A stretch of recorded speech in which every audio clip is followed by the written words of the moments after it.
'Baahubali' first part hit, second part super hit, super duper hit అనాల.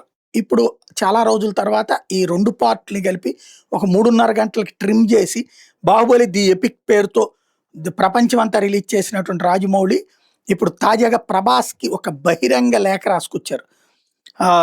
Japan ప్రేక్షకుల్ని అలరించేందుకు సిద్ధమైందట. జపాన్‌లో release చేయబోతున్నట. ఈ నెల 12వ తారీఖున. ఈ సందర్భంలో 'ప్రభాస్' అక్కడ అభిమానులతో కలిసి ప్రచారంలో పాల్గొన్నారు. ఈ నేపథ్యంలో రాజమౌళి 'ప్రభాస్‌కో లెటర్ రాశారు. జపాన్ అభిమానులకు నువ్వంటే ఎంత ఇష్టమో ఇప్పటికే నీకు అర్థమై ఉంటది. నీకు వాళ్ళ అభిమానం చూసి ఆనంద బాష్పాలొస్తాయని నాకు తెలుసు. నేను జపాన్ 4 సార్లు వెళ్ళాను. వెళ్ళిన ప్రతిసారి అందరూ నన్ను ఒక్కటే ప్రశ్న అడిగేవాళ్ళు, 'ప్రభాస్ ఎప్పుడొస్తారని?' వాళ్ళ కోరిక ఇప్పుడు ఫలించింది.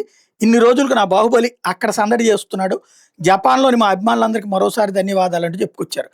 ఈ లెటర్ ఇప్పుడు వైరల్ అవుతుంది. దర్శకుడు సందీప్ వంగా కూడా దీన్ని లైక్ చేయడం అన్నటువంటిది ఇక్కడ కీ పాయింట్. 'బాహుబలికి' సంబంధించినటువంటిది ఇప్పుడు జపాన్‌లో 12వ తారీఖు నుంచి అక్కడ కనువిందు చేయబోతున్నారు.